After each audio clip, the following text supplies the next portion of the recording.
Hello guys, I'm gonna share this simple crochet top that you can wear for your everyday life.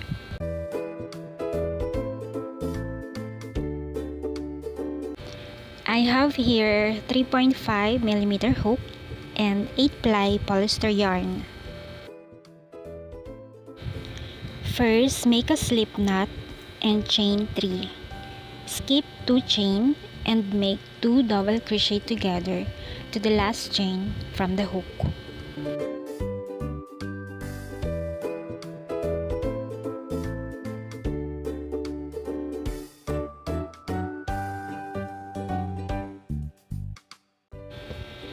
For second row, chain 2, turn your work and make 2 double crochet together to each stitch, total of 4 double crochet.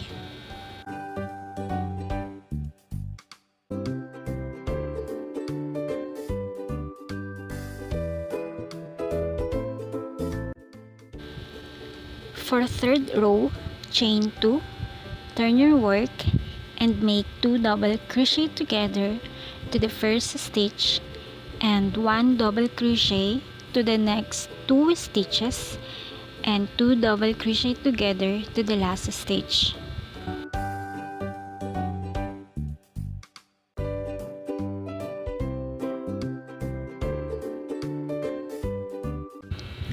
For fourth row, chain 2, turn your work and make 2 double crochet together to the first stitch and 1 double crochet to the next 4 stitches and 2 double crochet together to the last stitch.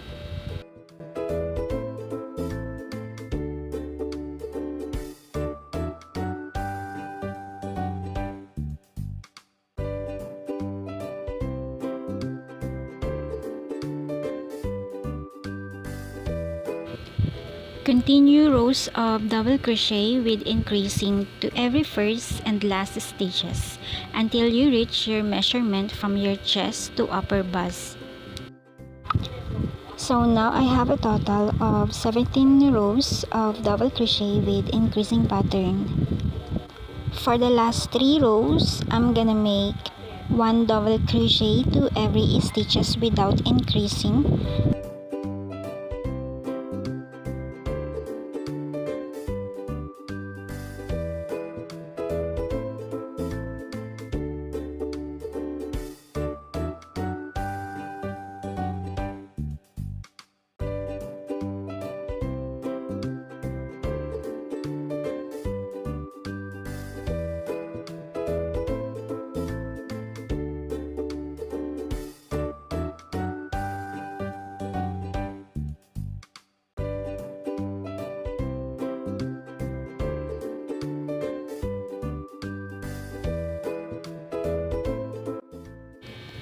In this part, I will make 2 double crochet for each rows until the length I need for my shoulder to back for the strap of this top.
So now I'm done, and make another piece of this so we can start the next pattern.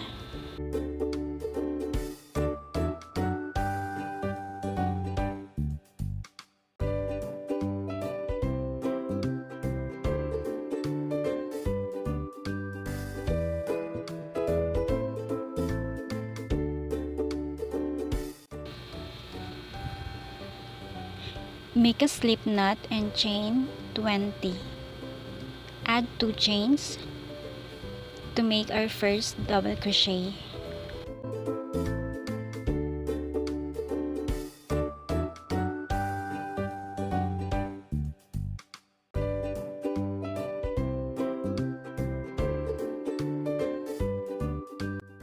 Make rows of double crochet with 20 stitches until it's enough to wrap around to your body.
Connect the two sides with your crochet hook using slip stitches.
So I stop here with the 6 stitches.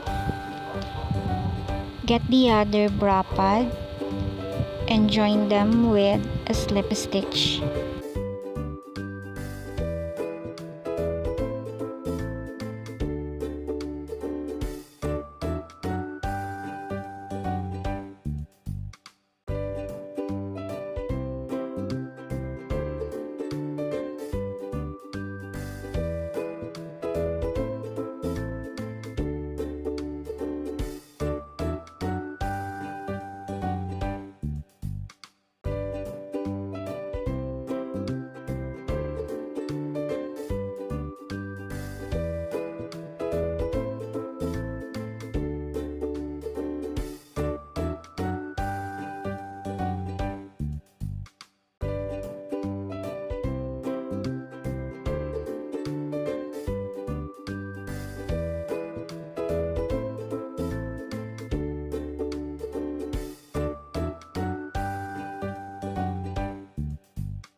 In this part, make 2 single crochet together to every corner of this double crochet.